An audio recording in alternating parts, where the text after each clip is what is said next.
Hello and welcome to BonkTable. I'm Mass, and with me today is Patrick. How are you, Patrick? How's it going? Good. Glad to be here. I'm glad as well.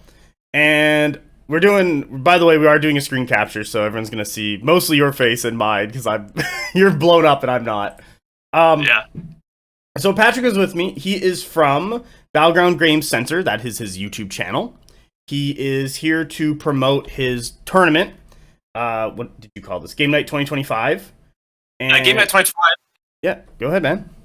That's the event that we're running in Kent, Ohio this year. Our very first weekend convention type thing that we're trying out. We want to try it out, see if we can make this an annual thing. But we're having multiple gaming events, tournaments, including Conquest. We're trying to do a world tournament there.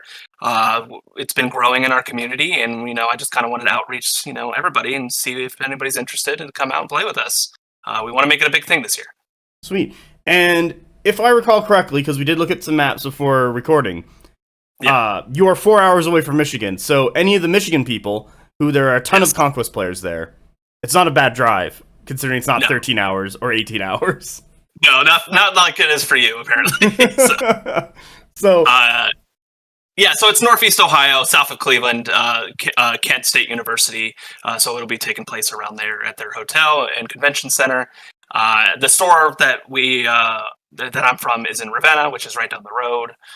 So we just wanted to have a big place to do it, and we got a good deal on it. And it'll have, like I said, a lot of games. But we're also gonna have vendors. We're gonna have dinner. It's a whole weekend. It's a weekend badge, so you get the whole weekend. You can pick your events that you want to play, and we'll even have some swag bags that we're doing. So we're trying to make it a big thing this year to get it rolling. So sweet. We can continue to do it. It's working its way up to be like another convention along the. Yes. I guess that's the idea. Eventually, like this is a little smaller, and then maybe it'll grow in the future. But for our first one, we wanted to do something fun for the community and just try to get everything out there that we're trying it. So sweet. Well, tell me some information about yourself, Patrick. Like I noticed in the background, you have a ton of board games. So yes. how'd you get into like the whole nerd hobby? Was it through board games? Was it through miniatures? Was it through D&D? So definitely through board games, early like 2013, 2014, right when I met my wife. This is a great story because I was not playing games when I met her, and then we got married, and I was like, all right, so I'm going to start buying all these games now. And I've grown my collection to what you see back there and more, actually, for about 10 years. And then I wasn't interested in miniature games until I actually started going to the store that I work at now. And they convinced me to get into 40K. And I saw Necrons, and I was like, all right, cool, Terminators, let's go. So I tried that out, fell in love with that and Tyranids and everything, but eventually that led into just a whole can of worms of all these other games out there, and I probably buy a new game every week now. Like right now, the hot thing for me is Conflict 47, because a new version just came out, so I've been really getting into that. But Conquest has definitely become my love, for sure. I have grown to love that game so much, and everything about it. It's so fun to play, especially when they made some of the changes from the 1.0 to 2.0. It really got me back into it. So that's where I'm at. How did you get into Conquest? Like what was that hook that you finally like sunk your teeth in? Like what convinced you to make that your main game? So I never thought I'd like rank and flank. I just liked the square bases and like how you can look at how you just see a whole army like that on the field. And plus their lore and their themings of all the armies are just so cool. It's different from other fantasy games. What got me originally into it was the Old Dominion. So, zombie Romans, I couldn't pass that up. So I have a bunch of that. But what really got me in this year, because I kind of took a little bit of a break, but then when the Euroni got announced, I was like, back in, I got to do this, and that's my main army now. So I've been really enjoying them, and everything that they've been pushing out every year it's just getting better and better, and I can't wait to play them all. Like eventually, I'm gonna have all the armies. I have Nords, I've got Spires, Old Dominion, Euroni. So I'm working on getting them all eventually. So I hear no 100K. They're number one. So I had 100K, a little bit of it, and I traded that for other stuff because I have some friends that play 100K, and I don't know, like dude on horse and swords and stuff, like that's cool. I like regular old military, like medieval military and stuff, but I like the more fantastical side of things. Now their statue, their monster they just recently got was I almost got back in just because of that, the Archangel. Okay. Yeah, I was like, oh man, but no, I gotta limit it somewhere. So, and unfortunately, 100K is just kind of on the back burner for that. You just gotta cover it in Jello and you'll be good. Yeah. Maybe it's just because I don't like playing against them that I just don't want to play them. I don't know. I don't know what it is. It's fine, man. Well, I'm glad you're here. So, with Conquest, so you work for your store here. Does it? Are you the Vanguard? Do you have a Vanguard? How did that community grow? So the community. So it started with a bunch of guys when they went to like Gen Con one year. They're like, "Oh, this game's awesome!" So our store brought it in. We got a bunch of people into it. It's kind of had an ebb and flow. But this past year, earlier this year, we got introduced to our Vanguard, Drew, who is he is part of another gaming store called JAC, which is in the Akron, Cuyahoga Falls area. If you're familiar with that, they've been around for like 20-ish plus years. And he was one of the original owners of that, and he loves Conquest. I mean, probably even more than I do. Like, he just lives and breathes like Conquest. And we were like, okay, well, we're going to get into more events and start running that. So we got in contact with him, and he's been doing a lot of the events for us. And he has his own thing called Akron Brew Brawl, which they do quarterly throughout the year, where they'll have a bunch of tournaments for different games to come in. And they just started adding Conquest, and he's been slowly growing the community in our area. And we had our little niche, and he has his little niche, and we've all gotten together, and we're trying to grow it in the Northeast Ohio area. So. And he's been great to work with. He's going to be running the event for us here at Game Night, actually, along with a few other events. So he's the one that's taking care of all that while I get the actual convention ready and everything. So, but we're excited to hopefully get it rolling here. Get more people to play. Oh, I'm excited. Well done. Now, the next thing is your store, Battlegrounds Game Center. You also have a YouTube channel where you post like battle reports, discussions, and so on. How did that start up? How did you get into that? What was like maybe the reasoning and then the growth? Because it seems like you guys have been around for a while. So a few years ago, I've been in video production pretty much my entire career. I'm a video editor. I've been doing that for over 15, 16 years at this point. And I got kind of stale without my old job, but I also love gaming and everything. So I kind of went to our game store, and our owner was really looking to expand the store as far as just like online presence and everything. And YouTube was one of the big things he wanted to do. And they kind of did some YouTube here and there, but they wanted to do battle reports, but they didn't know how to go about doing that. I honestly didn't know how to go about doing it. I kind of had to learn how to do it. But I've had years of experience of filming and editing and stuff like that. So I was like, all right, I'm going to give it a try. So they hired me on. And, we went from like 300 subscribers to 2,000 subscribers in about a year, just by pumping out the videos, doing battle reports for different games.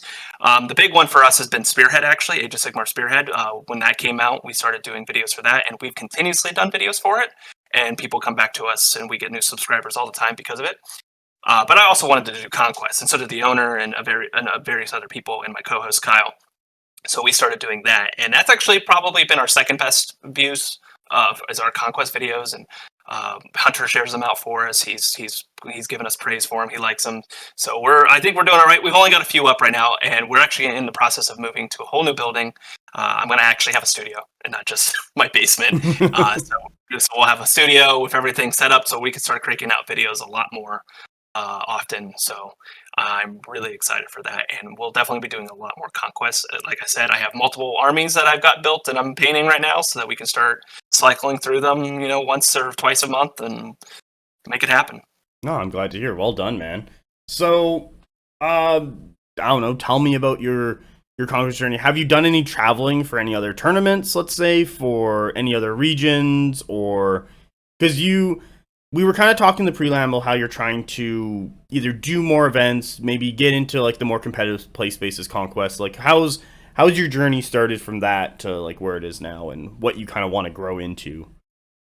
So I have looked at many and I've wanted to go to many. I have not gone yet to many tournaments outside of Ohio at the moment because I have a family, I've got my job, I got all this. My wife works too, so trying to find the time and the whole weekend, essentially, like Golden Rhino and even the one that's coming up here soon. That are like 2-day events. Like I'd love to do them, and I definitely plan on going to Golden Rhino next year. That's one that I did because that one also fell on the same date as our Akron Brew Brawl this year. So I was already at Akron Brew Brawl and everything, so I couldn't go to it. But next year I do plan on going to probably bring in my Rironi or whatever else I'm playing. Maybe if the Mystiga come out before then, I don't know. We'll see. That one I'm actually pretty excited about. But no, I'd like to do it more, and as I get time, and honestly, as the channel grows and stuff, like I'm going to try to bring more people on, and maybe even do some traveling videos and stuff like that. I have gone to Canada up to my mini war gaming. Oh yeah. To do some videos with them for some other stuff like their games and everything, and do some 40K. But as far as traveling, we're getting there. I just gotta have more of a steady schedule before I can do it. I hear you with that one. We talked, and it's like you sent me the message to do this all, and I'm like, I am way too busy right now with Hios. I will come back to you, but yes, I'm glad we got by the way. Sorry, go ahead. Which is awesome, by the way. That's awesome that you got to go out and play. I'm sure it was a beautiful place to play games in. Like it looked amazing from the photos I saw. So. Oh yeah, it's worth it. I would still say to this day if it's worth going there. It's not just Conquest. It's like you get to meet a whole community of guys internationally. Everyone's super positive and super nice. You get to sit on a nice beach. You'll play some amazing games, probably some of the most high-level games I've played in Conquest for the entirety. But I would, like, if you're going to Hios, you're making the run for it, don't give up the spot. Don't give up the seat if you've made the points for it. Just go. It's worth it. And I hope I got my passport. I just renewed it, so I got 10 years. So maybe within 10 years I can get out there. I don't know. We'll see. Yeah, it's one of those things. Like I know, so for like the American and the competitive scene, like if you want to make Hios, you have to go to Adepticon. So yes. I hope you have Adepticon plans because you're gonna have to go. I didn't go this last year. We went the previous year as a store and stuff, and I do plan on going next year as well. Are you gonna be playing next year, or are you gonna? I'm gonna try. Probably try to play if I gotta get scheduled and all that. I actually have a lot going on next year as far as trips are concerned, like just family wise. So I gotta just finagle it how I need to. But when I have more headspace, I can think after game night, I'll have more time to like actually sit down and plan out what I'm doing for next year. Because right now, this is kind of what I've been focusing the most on. So my headspace is all there right now. So I'm gonna ask some meta questions for you and like what your local. So what are they playing? Like, do you see a lot of Euroni, 100K, Old Dominion? Is there any factions not represented locally that you would hope maybe at some point as you guys grow, they'll show up or people will swap into? Yeah. So our current meta, Wadroon is a big king here, and we have a few Sorcerer King players. Although our one Sorcerer King player was very sad about the current changes. I was like, we gotta play games to see how it goes. Well, I'm sure they're fine. They're fine. Because even the Euroni had some not really needed changes. And for me, I'm like, that doesn't really change much of my playstyle. So like, we'll see how it goes. But we do have a lot of Wadroon players. Not many Nord players, actually. We only have like one Nord player. And I've been wanting to build them and try to get into them. And I know you guys talk about Nords a lot. How they do, but in Inspires we have like a few players, but a lot of our guys don't play to the meta too much. For the most part, it's just like we just play to have fun, and that's the best way to play in my opinion. I do like competitive play, but the narrative part of it is also really fun. So our Vanguard is a City States player through and through, no matter what. Now whatever the changes are, he don't care. He's gonna play them, whether they're good, they're bad. It's his favorite thing, and I respect him for that. That's awesome. Nice, man. So with your meta, like you guys just playing whatever, having fun. Are you still playing like the scenario document, or are you guys doing a narrative league locally? Like, do you mix it up depending? We do the scenario document for the most part, especially in like the videos and stuff. We always do scenario document. I haven't actually played like an actual narrative game. Like I've only ever really played just like competitive games, but in a casual sense. Yeah, you're just showing up to game day, putting whatever you built at home, play it on the table, have some fun. Like I will say, my Euroni have definitely been interesting to see people's reaction to them because I think we have a few other Euroni players. I haven't really gotten to talk to them too much about their experiences, but with my experience, like I've lost games, I've won games. I've won more probably than I've lost. And it's always interesting when you're playing somebody for the first time that's never played them. They're like, "You can do what?" Yeah. And I'm like, "Well, so see this person here.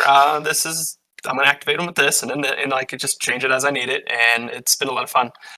They're a really cool faction to play. I don't like playing them at lower points because I don't think they work well at lower points. The game in general doesn't work well at lower points. Like, I find it funny when people are like, "I need to build a competitive 1,000 point." It's like, what are you doing? The game doesn't work. Like, it only starts working at 1,500, and that's just barely. And at 2,000 is where it should be played and where it's designed for. Struggle. They really struggle at 1,500, and like 2,000 is definitely the sweet spot for sure. I've never gone higher though. I don't know if you've ever played higher games, but I've always liked to try like 3,000 points just to try big games if that's even possible. But what that looks like. I think it's possible. I think the issue comes down to you now have an extra 1,000 points of stuff. What then leads into you're no longer like positioning and moving and trying to gain an advantage that way. You're just like moving forward. Yeah, you're sacrificing weaker stuff so that your bigger stuff can get in, and that's what I see it devolve into because that extra 1,000 points allows you to do because there's just too much stuff on the table at that point. So, I don't know. Maybe the game will change to 3,000 as the point break, and it's just pushing bricks into each other. Yeah, that's true. I know some people would really like that, but I'm like, I kind of like to be able to outmaneuver my opponent. I think having enough space with the maneuverability is like it's awesome. Like because a lot of games sometimes can boil down to you're just moving forward and doing things, but when you get those situations where you can actually really outflank people and get like I don't really use reinforcement edges a lot, but when you have that opportunity to do it and it actually works, like I think it's really cool. The reinforcement line mechanic is something that is kind of faction dependent, kind of list dependent, and depending on the skill level and scenario. It's kind of one of those niche rules that matter when it matters, but doesn't matter a majority of the time. And depending on like the skill level of the player, they will use it more, I've found, because it'll give them an advantage in a certain situation, what they've led up to. And so, weirdly enough, I do want it to stay just because like it's another tool in the box as you get better at the game, I've found available. Like when I was playing Dwycombe a bunch, I'd use it with Flame Berserkers and Magma Forge to come off from the side, or like weirdly enough, Hold Warriors marching like 14 inches and then getting on a zone from the flank and being like, I score this now. What you gonna do? That's pretty cool. Like, so it really depends on what your list is doing, and it kind of has to be built into what you're trying to achieve. And it's something that I find a lot of like newer players and just won't look at even remotely because it doesn't matter. Because for them, it's more effective just running from the back line, and that's fine. Like, there's still plenty of games, even to this day, I just run from the back line, because it's still it's the most effective. Like, I don't need to do a weird finagle from the side. Yeah, anytime I've ever tried to come from the side, most of the time I'm like, I could just do this from the back, and it's still probably have the same outcome. Yeah. So, but also, like, it's one of those weird things where, like, I think you gain more benefit if you have a fast light to, like, push that line really far up. And then have something decent turn to. Like, 100k gets away with it when, like, Mounted Squires and then, like, having Sealed Temple or Household Knights come from the flank because they're fast enough where they can just kind of sweep over. And you're like, oh, they're really far up the table. Like, oh, boy. Yeah. But no, I get it. A lot of Move 5 infantry doesn't care for it. No. Yeah, I think for, like, Tengu, it would be cool. I haven't really tried it, honestly, with, like the 13-inch first move, essentially. But I don't know. This is something I've never really thought about. I always just have enough to go forward to get on a point or get where I need to go. That's fine. Are you rotating your regiments so that you like expose a flank when they hit you, and then you're like, oh, I can hit you in the side with my own stuff? Sometimes, or sometimes it just goes straight up. Again, it's one of those things like I'm trying to be more competitive and learning the ins and outs of how like the better play. But until our meta gets more competitive, it's probably just going to stay casual for the most part. Oh, okay. Until I actually get to bigger games and actually travel and start playing and learning and getting better. Because I probably have a little ways to go. So. Oh, it's good because then you have somewhere to grow up. Like, I don't want to say grow up, but you have growth. You have growth potential. Yes. You can go somewhere. It's always exciting. Like, I'm not gonna lie. I still see myself as a player who's growing. Like, I'm never gonna be like I'm at the pinnacle of conquest, and I don't even think I'm remotely near the top. So Yeah, I it's feel just like play the everybody's game. growing no matter what. Like you're Yeah. always growing. I don't think anybody is so good that they're just like they don't even have to think. Like you always have to be like, oh, this is a situation I have to adapt to, or Yeah. learn from. So it's I had a lot with 40k. Like I was really good at 9th edition, and then 10th edition came out, and I had to kind of readjust and kind of relearn how to be better at it. So What's your thoughts on the September update? A lot of things change. I know City States got buffed, Spires got buffed, yes. Euroni got brought in line, Sorcerer Kings got brought in line. Nord's lost Raider scoring. That was literally it. 100k got some point sheet. Like, what do you think after reading all that document? I mostly read the Euroni, just because that's the one I play the most. I did see the Sorcerer Kings document and proceeded not to read any of that because it was multiple pages. I was like, nope. My friend could tell, Kyle, or the guy that does videos with me, I was like, you can tell me all about those changes. I think for me, like the Euroni changes were nice. Like going down to Tenacious 1, I think that was a given. Like there's just too much defensive power there. Funny enough, the Origami Warriors, when I originally got them, when I was playing with them, that's actually how I was playing them. Is when they die, you just did wounds, and it was not per like taking a wound. Oh, really? So like when I first started, I was like, oh, I was doing this wrong because I didn't realize that it's for every wound you take, you deal a wound out. I thought it's just when they die, they just do their wounds back at you. So I was kind of already doing it a little bit. But so that was a change. I was like, okay, I understand that. And actually, I can't even remember some of the other ones now. I know that they added some more spellcasting to the geisha. Was that what it was? It got a point decrease and then it gained scaling because the issue was that it needed 2 successes on like a block of 6, and it was like, oh, okay, so you just heal 4 wounds and also you get +1 defense on these blocks. Like, what? Okay, right. Cool. Yeah, so, that's what it was. Okay. Like it gaining scaling was something that was like, this is kind of needed. It's insane that they just get away with stuff. Actually, it's funny because I never really did spellcasting until I got Euroni, so I was like, oh god, I have to look up what scaling is because I just never really dealt with it. It's like, oh, okay, this is simple. I get it. Yeah. But no, I think I saw some people talking about it, and it was very back and forth on what was needed or not, good, bad, as most updates go with everything.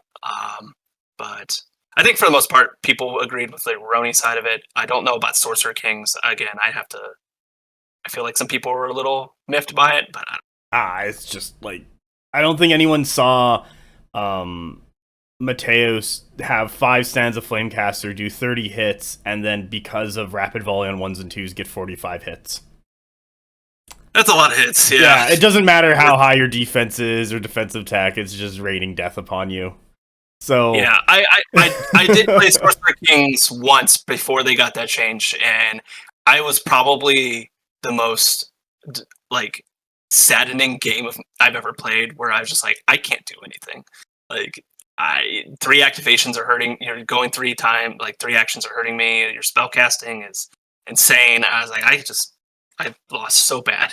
Oh yeah, like at Hios, dodging the Sorcerer Kings, I had an auto lose into, so I just dodged all those matchups. I'm like, okay, we're good. I don't have to deal with this. Yeah, so absolutely, it was crazy. But at the end of the day, I still think the game, like, people can still win with even stuff that's lower tier. Like that's one thing I like about the game is like if you play well, you know your army, like you can still win and you can still get far. So I do agree with you. Like, I like Conquest because it rewards skill, expression, and knowledge of just like game itself. It's not just like, these are my stats, move forward into my opponent, win game, like grind it out. It's not like Math Hammer where people are like just calculating out what the best option is for whatever they're doing. So I really enjoyed that. And sometimes when I see people trying to math out like, you should have 8.99 like hits, and I'm like, man, I can't even be bothered because, like, let's be honest, when we get down to the game, that's not what's gonna happen. Dice will do what dice will do. Yeah, and it's just I've had many games where I spike or I don't, and that changes it, And also it depends on like what's the positioning of your unit. Nothing's in a vacuum, so like a lot. To be honest, and I've said this before, I don't really value it. Like, it's good. Like, I would care more about your turn 1 and 2 position than your, like, the math says this should die from this one regiment. I'm like, okay, you killed whatever thing, but does it die immediately after whatever's behind it? It's not a vacuum. it's my army versus your army on the scenario on the table. Like there's a multitude of factors in here, and that's going to really determine the game. Absolutely. I definitely agree, because I've seen many people that have like meta builds that just crumble because they think they can just move forward and that's it. No, the game, the lethality of the game is something that keeps it in check. Mm-hmm. That's why I like the Old Dominion, because I can just ignore one part of the game. Yeah, I know a lot of people hate Old Dominion for that, but I'm like, they kind of think they're squishy regardless. Like, they're still pretty squishy in a lot of ways. Yeah. Also, shooting them is kind of the answer, because they just they're not in range. It anyways. Yeah. So very cool. Okay. Do you have any questions for me, or is there anything else you want to kind of talk about? Or I mean, I guess my question for you is, because you were at Chios and all that, so how was your time there? Like, I would like to hear from your experience about that. It was amazing. So, some of the guys know that my trip to Chios was a little messed up because the plane decided to have a mechanical failure, so I had to like quickly hop onto a bunch of other planes. Still got to Chios in time, but due to that, I rebooked my Athens to Chios flight later in the day so that I could make everything. But we got there actually earlier than my original flight, weirdly enough. So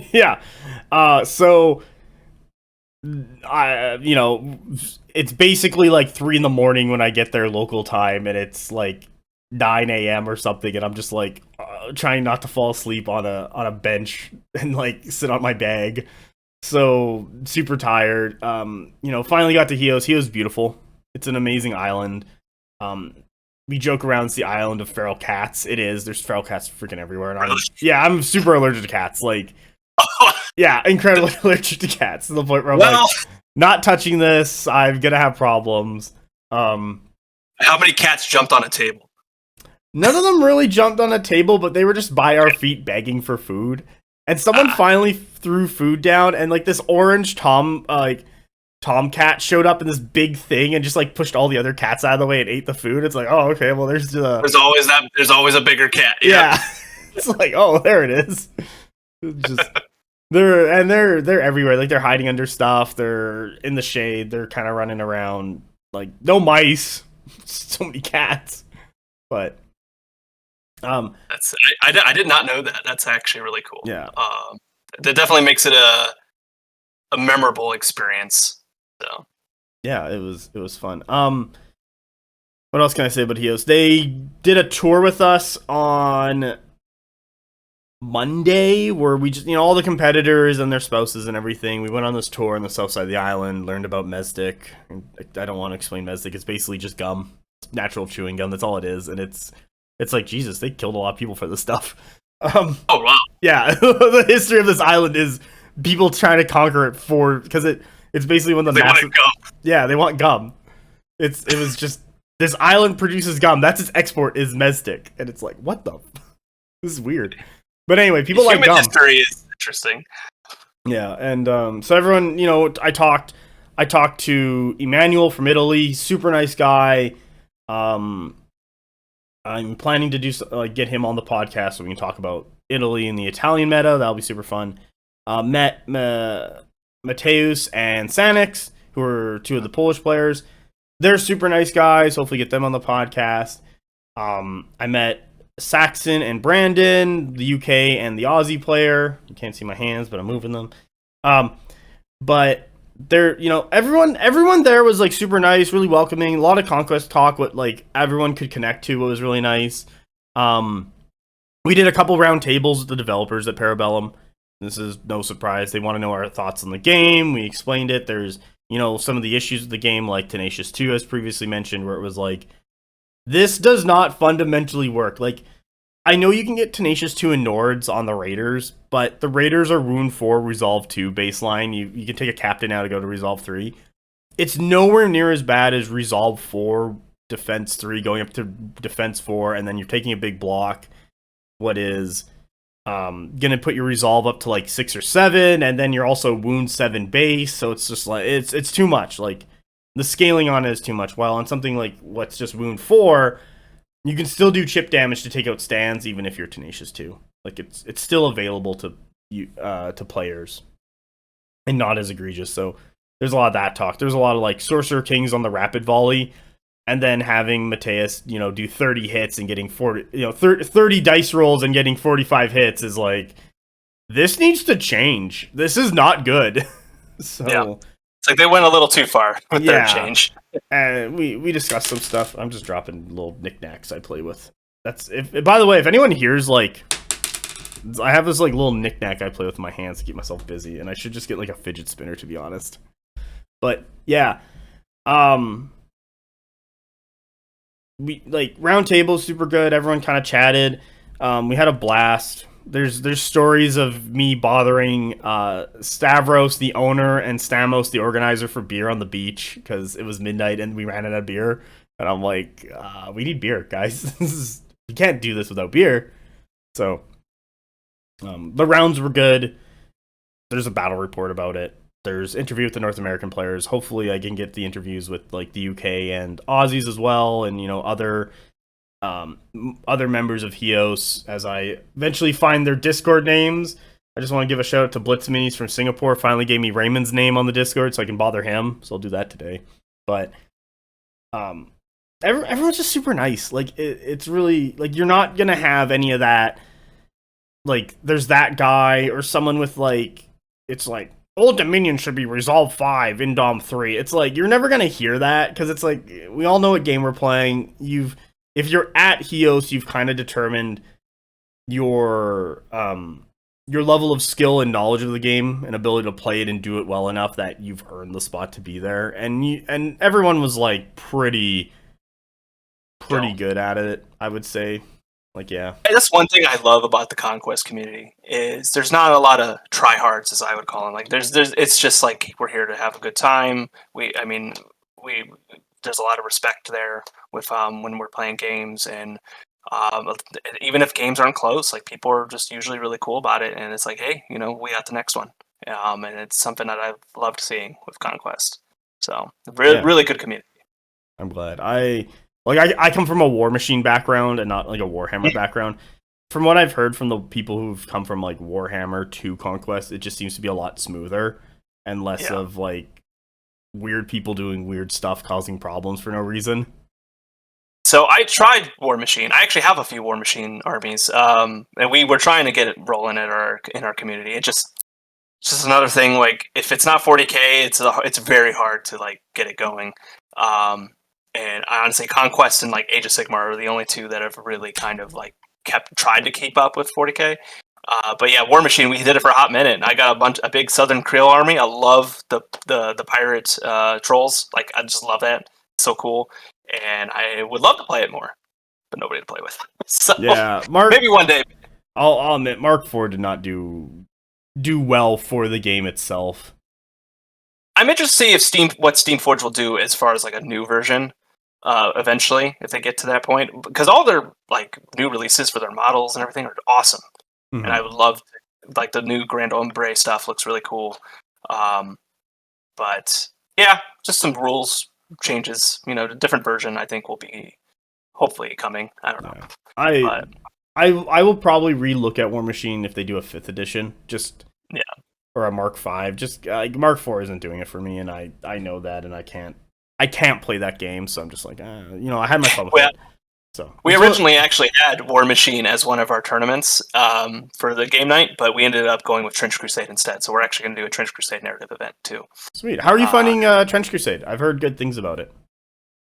We did do a video on the channel. I've played it a few times. I really like it. It's a really cool system that you can knock a game out in an hour. I like the lethality of it and how quick the games can play. The models are cool.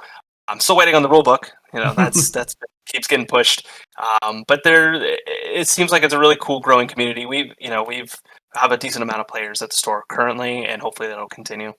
And hopefully some people will join in our narrative campaign too. We'll see how that goes, because that one's kind of like a toss up, like whether people are going to get into it now or not, because it is so new and we're trying it out. So I do like it. Yeah, its aesthetic and the stories in the universe really grabbed my I guess attention on it. To be honest, I'm kind of waiting for like a full release before I deep dive, just because like the 3D printed minis currently, I rather just purchase actual minis. I don't have a 3D printer and I can't be bothered. There were some talks of like plastic, I think, that they were going to do at some point. Maybe, I don't know. Their 3D, I did get their 3D prints from like the company they were using, which was unfortunate because they were very warped and bendy. But then, so I've just had other people 3D print stuff for me, and that's what I've been doing now, which have been a lot better. So I'd like to hopefully see them change that or get better at it, if they want it to grow. Because it was a big thing, and it continues to be a big thing. So hopefully when the actual release comes out, it'll grow even more, and we'll have maybe plastic kits in the future. That'd be really cool.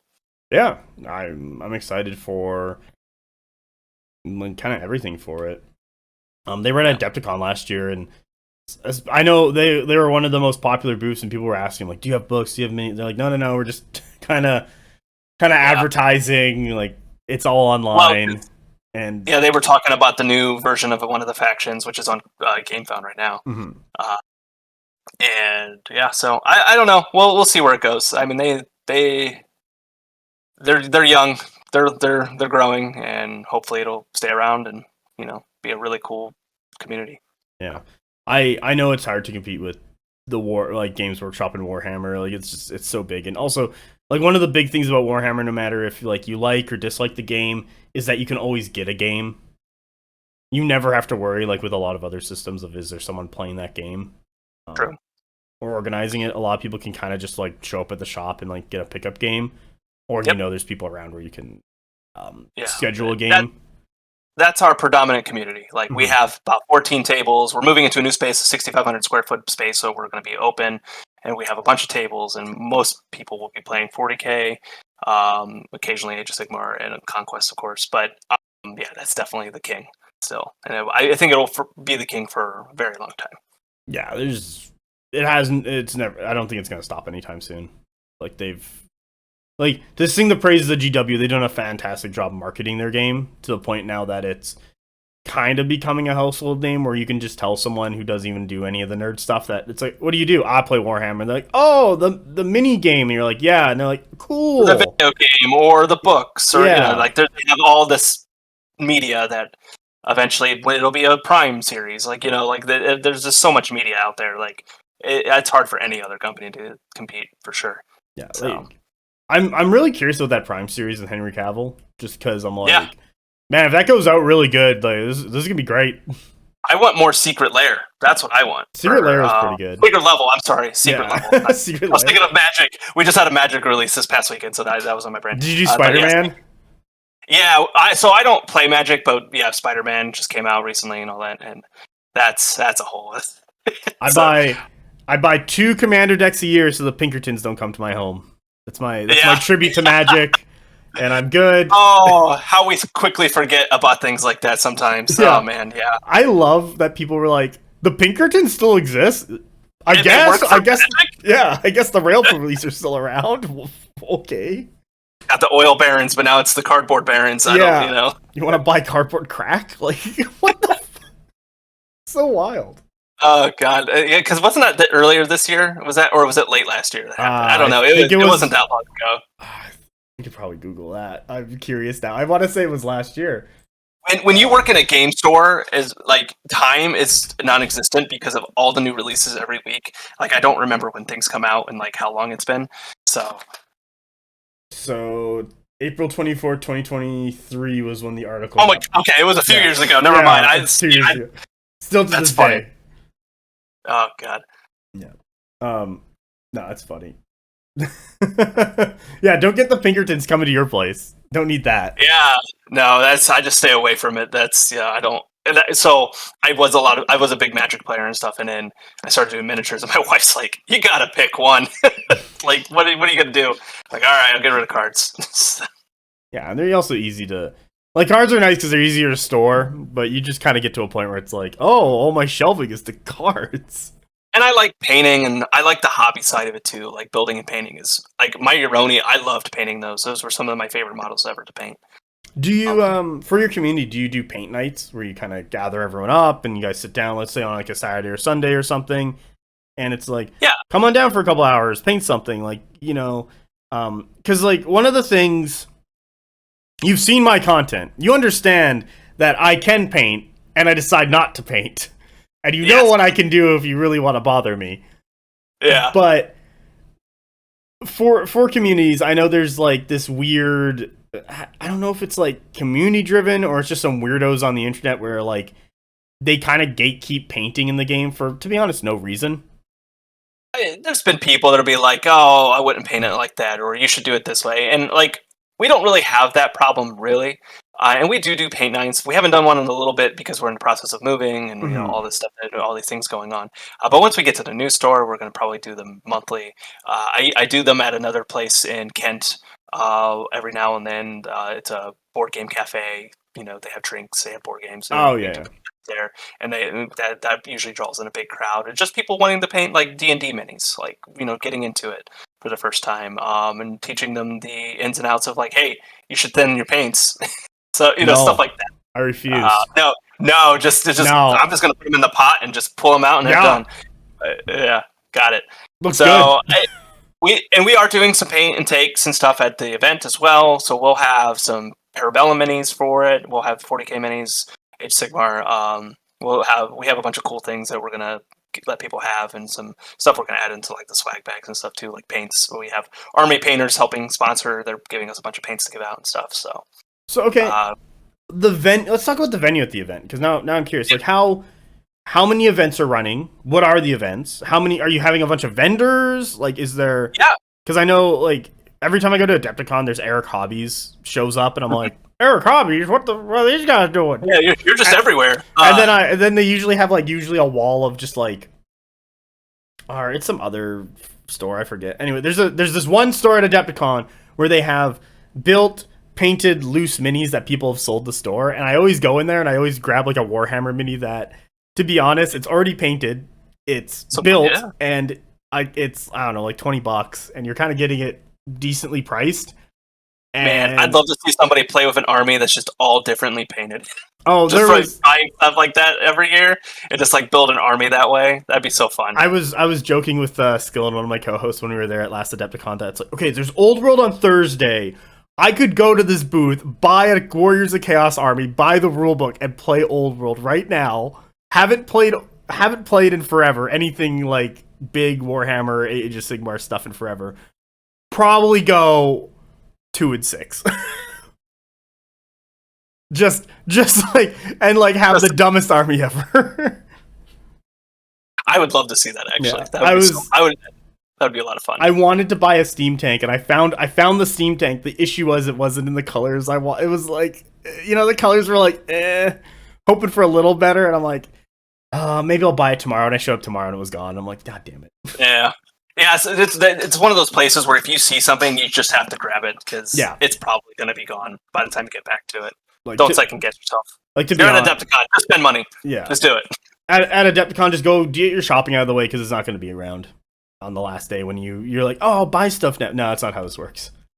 Yeah, because when I went for work, like I did a lot of filming and like I did like a little vlog thing.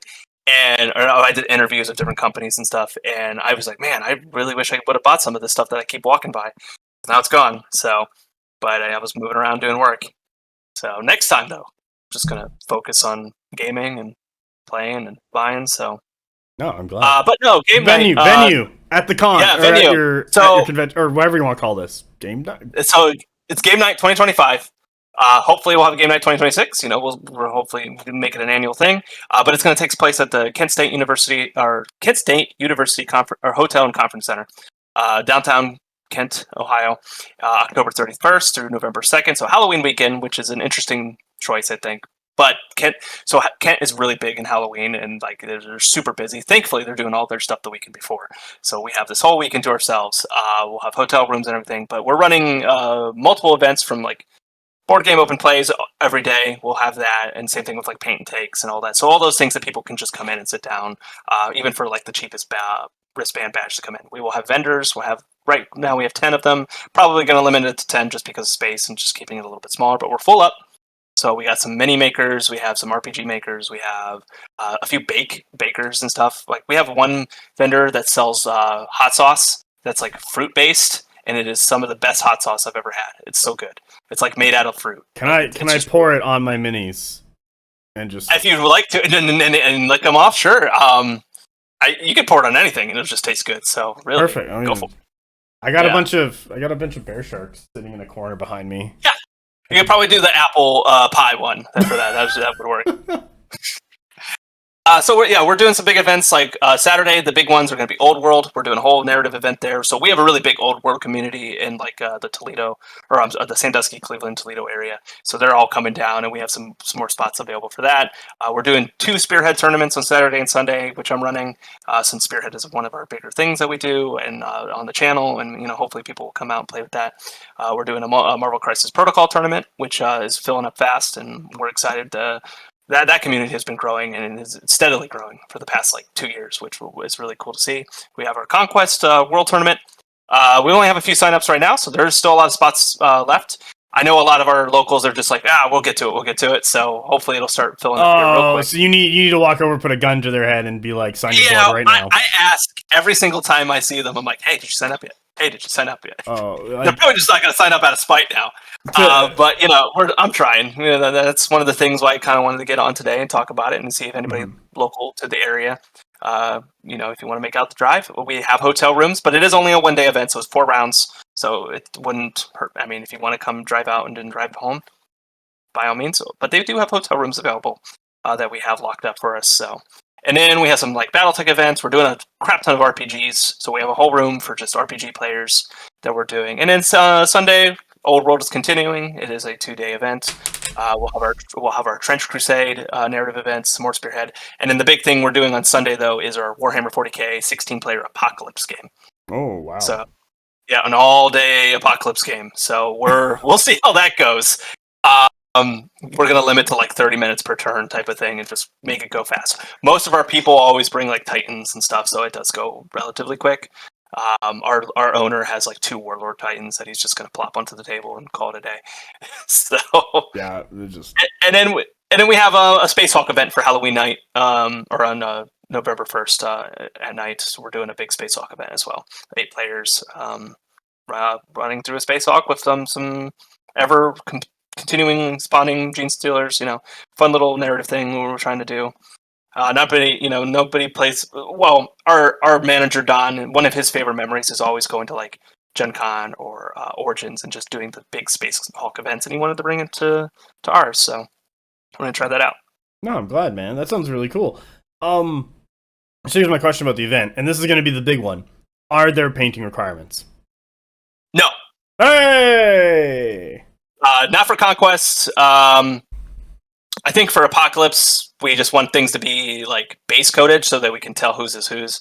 And then Spearhead, now I don't care. Old World, I'm not running that one. I don't think there's a painting requirement. MCP, there's not a painting requirement. We're pretty relaxed about that because we know it takes time to paint. Some people can build quickly and just never get around to painting. Some people can build slow and paint fast. I met those guys. There's that too. Yeah. Or just build a model, paint it. That's the optimal way to do it. That is not. That is the Ford assembly line is the optimal way to do everything. No, I'll tell you something. This is a story that I've never revealed. When I was new to War Machine, I chain ganged my high school friends to the table in my parents' basement, and we painted all my dwarf War Machine army. And each of them is all a different color because I didn't care. Hilarious. So they're all it's all these units of dwarves. They're just individually different colors. And people, when they saw this army, were like, "How do you tell which unit is which unit?" And I'd pick up the mini, flip it around, and on the base there'd be color coded. I was like, I know what they are. Always want to do color coded bases, and then I chicken out and never do it because I like having cohesion. And I'm like, okay, these are going to be red, these are going to be blue, these are going to be whatever. And I just never do it because I was like, nah, just black ribbon. Yeah. Can't be bothered. So no painting requirements at all for pretty much everything. Just because again, we want to maximize the number of players. People, don't all have time to paint. So yeah, it's smart. Also, it's the first time you guys are doing this event.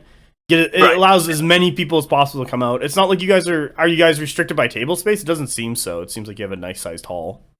Yeah, so we have just enough tables if we fill it completely up. I don't know if we'll fill everything completely up, but if we need more tables and stuff, we're good on space.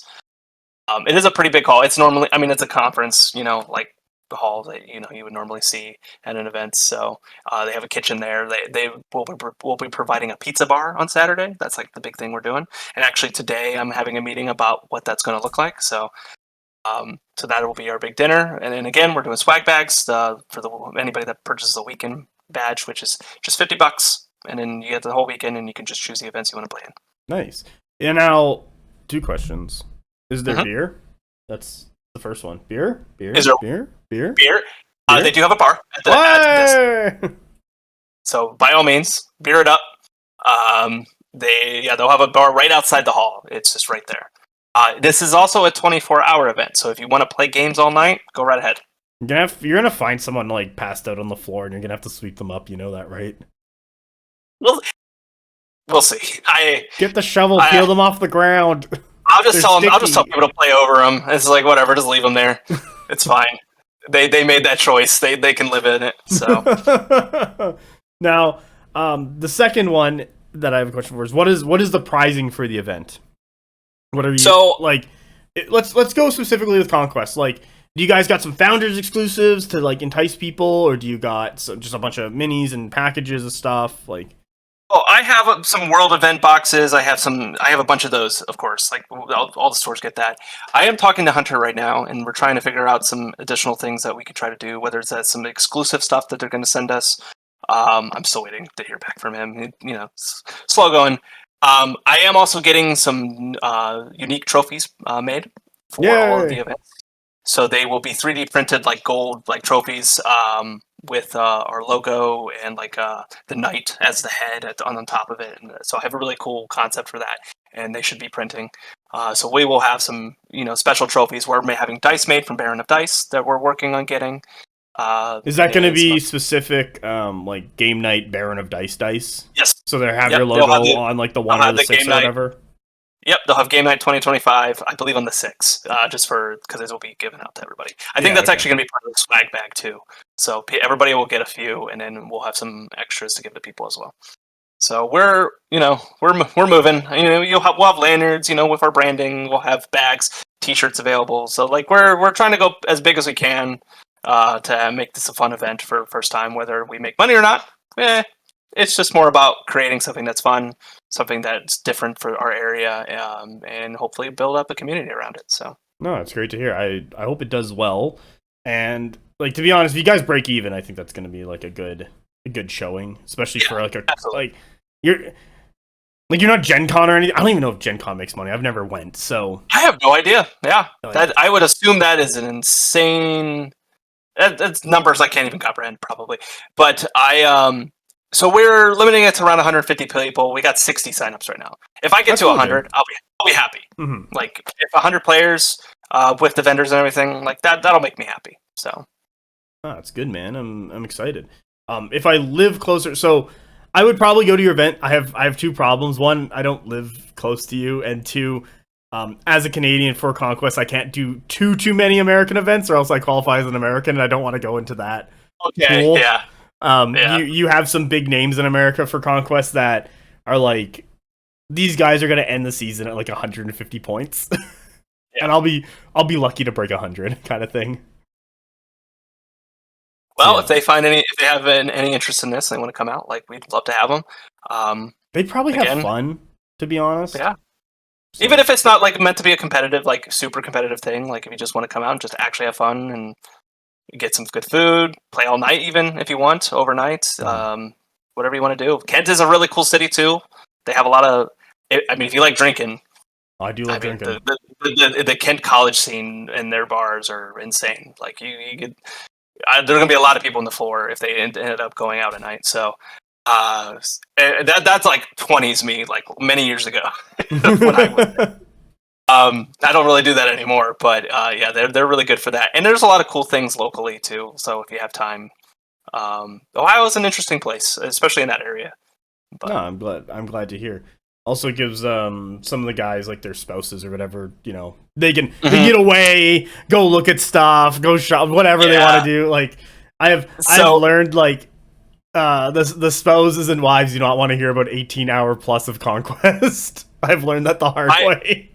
My wife, so we only live about 20 minutes from Kent, but we are going to stay at the hotel there, just because I'm running all that stuff. So my wife is going to stay in the hotel for at least one night, and just like hear all of the gaming mumbo jumbo that she's going to be like, cool, that sounds great, I can't wait, have fun, So, but there's a lot of things to do in Kent for like families and stuff too. So if they end up bringing kids, like, you go trick or treating, get your ass out there. There will be some trick-or-treating in that time, for sure. It's Halloween weekend, so you could, especially Friday night, because Friday is Halloween, so you'll be able to find something for sure if you come out. So, no, that's good to hear. So, how many players? So you're doing 4 rounds in one day, right? For Conquest? How many? Like 2-hour rounds. So you're doing a 16-person, or are you trying to get 16. bigger? Okay, 16 is the max. Yeah. Yeah. Okay, so and your local meta is like about 10 people. Roughly. Okay. It give or take. It just depends. I know a few people aren't coming just because of timing and like, work and stuff, and then I'm waiting on maybe like 4 others. They might play depending on how many we need. I might just ignore my duties and give them to somebody else and just play. So we'll see. I'd like to play actually. I know Drew will be playing our Vanguard, so he'll be there and he'll play as well. Is there Parabellum representation at this event? Is one of the no, other than like some prize support and just like giving us some stuff. Oh, okay. I would have loved it for Hunter or somebody to come out, but probably Hunter. Because I see him anytime we go to an event. That's who I see. So I don't know. I'm still talking to him, so we'll see. I don't. If he decides if it fills up and he wants to come out, that'd be great. But at least we're talking about some prize support and all that. So no, I'm really glad to hear, and also like. Getting him out there will just like show amplifies it. Yeah, like people will come to see Parabellum and Parabellum support. Not necessarily like if they have their own booth, but they have a representative.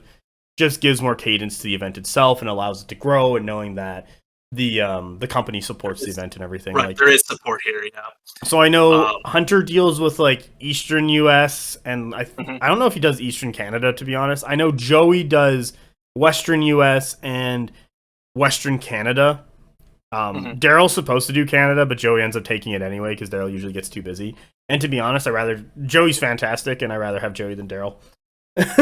Just eat it, Daryl. What you gonna do? I've only ever interacted with Hunter, and he's a great guy. I always have great conversations with him, whether it's through email or in person when we go to like Gamma and stuff. So. I always bother him whenever I see him. It was really funny. We were at the Michigan GT last year, and there's like everyone's there. We're around this big table at this pub. I'm sitting beside Hunter, and we're chatting, and it's like, yeah, I do BonkTable, and he's like, what? And everyone turned on him, and they're like, you don't know BonkTable? Are you stupid, Hunter? And they're like, that's mass BonkTable right there. Yeah. So he got caught up very quickly of stuff of what I do, and now understands that it's like, oh, this person's insane. I know he's a fan of our channel and all that. He watches our videos, shares them and stuff. So I really appreciate that from him. That's good. And hopefully, again, we'll do more. And if you're ever in the area, by all means, I'd love to have you on. So yeah, I'd love to come down. Maybe I can get some free time in the bit, and even if it's like weirdly enough, come down. Maybe we'll like play a game, stream it or whatever. Like you have your whole setup behind you. I see it there. It looks yes, yeah, nice. I got quite a bit. Yeah. So I would love to do that, to be honest, more. It's all travel. Yeah, I know, I get it. Because like even traveling up to Canada to do stuff I did for mini wargaming, like I get it. That was only like 6 hours, so and it was rough because it was in winter, and driving through in Niagara area in winter was not great. I always find it funny because a couple of Adepticons ago there was a flash snowstorm from Chicago to like North Dakota, Fargo, and I learned very quickly that the Americans don't know how to drive in the snow. And it's so I do that every day. In Ohio, like you would think people get good at it because we actually get a lot of snow. And every year there's always the very first snowfall, we have so many crashes, so many issues, and it's like, oh, guys, we've been doing this since the beginning of time. Like, let's figure this out. But even like lower southern places are even funnier, like North Carolina and stuff like that, when they get like an inch of snow and it just the whole state shuts down. Like that's funny to me. Vancouver on the west coast will get like 2 inches of snow and they'll shut down the city, but it's mostly because their slopes are like this. Yeah, I've been there. There's videos of like vehicles trying to get up and then like squirreling out and then falling down. It's like, oh my god. Yeah, I've been there, and it's a pretty hilly place. So yeah, fun. I like the drive through America better than through Canada. It's like where I come from. Some of the Michigan guys didn't realize how flat it was, and then there's like how long of flatness it was. Flat. Yeah, even like the little bit that I've driven up there before, I was like, wow, there's like nothing to this environment. No. Like it's not as pretty as you would think. It's just it's like driving to the desert, but in Canada. Yeah, it's just field. Yep. Well, what's really funny is Saskatchewan, I think, is our flattest province, and there's a point just past their capital where you can literally see the curvature of the earth. It's so flat, and you're up on top of this little hill, and you're like, oh god. Jeez. Send all the flat earthers there. Yeah. It's like, look. You can see the actual curvature. It's that wild. Yeah. So anyway, I drove through that a bunch. You get used to it. But yeah. You get used to a lot of corn in Ohio. That's what we get. I've heard of the corn. I've heard of the children in the corn. Yep. Ohio is also, I love how Ohio at Halloween time too, so coming down for Halloween is always perfect time in Ohio because we love Halloween. Like it's our big thing because we're like considered like the most haunted state in the United States, like with the amount of like hauntings and just ghost stories and stuff, and it's always cool every Halloween to just go around in Ohio and just check out all the haunts and all the creepy places. So if you're into that, Ohio is a really good place for it. I'm glad. Dropping stuff? I'm dropping stuff. Okay. I'm just banging my desk. There's some, I don't know. See, they were talking about hauntings and already stuff is falling on the ground. Oh, spooky stuff. Yeah. Yes. It's wild. It's like going to be that one movie about the mirror. Ugh. I think it was awesome. There's a lot of movies about mirrors, so I don't know what you're talking about. Yeah. But anyway. Very cool. I don't know. Do you have anything else you want to plug? I think we've kind of covered a lot. Yeah, we've covered pretty much everything, I think. Yeah. I sent you all the links. We talked about, what we're doing. Cool. Prices. Plug it. You know what? Plug it one more time and we'll close out. The whole thing from top to bottom. Oh God. All right. Use your announcer voice. So I have a YouTube voice that I use sometimes, and it's so weird to me. Like, then I turn it. Anyway, I'm not doing that. But so yeah, we're running Battlegrounds Game Center. We are a game store in Ravenna, Ohio. We are running a convention this year in Kent, Ohio called Game Night 2025.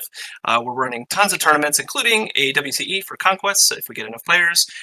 So we're really excited about that. It'll be a 4-round event. $50 badge ticket to get you the whole weekend. You can play any number of events within the time restrictions, of course. You get dinner, you get a swag bag. We're really excited to do this for the first time and hopefully, get a pretty good turnout. We'll have vendors. And if you're interested in checking it out, you can always check us out at battlegroundsgamecenter.com. You'll find a link there to go to Game Night. It is through tabletop.events if you've ever heard of that. And you can get badges. We have merch for sale, all that, of course. And then if you'd like to just check us out at Battlegrounds Game Center on YouTube, we do battle reports. We do unboxings. We do talks. I mean, we do a lot of cool little things on there. So, and we're slowly growing it, and we're gonna have a studio here soon and do some more videos and hopefully some more Conquest videos. That's something I really want to focus on and start doing a lot more battle reports for that because I feel like there's not enough battle reports for Conquest and we need more. So that's something. Yeah. No, I appreciate that. Absolutely, and thank you for bringing me on to talk about it. I appreciate it. I know you were busy with everything, so thank you for finding the time. Yeah, no problem, man. So with that, I want to thank Patrick for presenting everybody not Battleground games, but Game Night, the con, Battleground as well. Yep. Go play at his store. Also, play at his new store after they're done moving and everything's been like dusted off. It's a few weeks. We will be moved, so we're really excited. Full open floor plan, tons of tables. So come out and check us out. Perfect. So go play Conquest over there. Probably a great store. At some point, I hope to come down. I'll go to Ohio and Patrick and I will get a game in. But everyone, thank you for listening / watching. You can find BonkTable on Spotify, Apple Podcasts, wherever you get your stuff. On YouTube, you can like and subscribe. Also, go check out Battleground. Sorry, hold on. I was reading it off your chest and you've moved. Hold on. Battleground Game Center. There we go. The YouTube channel. All those links will be in the description below or in the show notes for you to just easily click on. Or I'll get wild and I'll just post the link over someone's face in editing if I remember to do that, just for shits and giggles. Yeah, I don't even know how to do that. So I just want to do a big thanks for that. And if you'd like, there's the BonkTable Discord. Find that in the link in the description below. And thank you very much, Pasha, for joining us. And I hope everyone has a great day. Bye. Thank you. See you guys.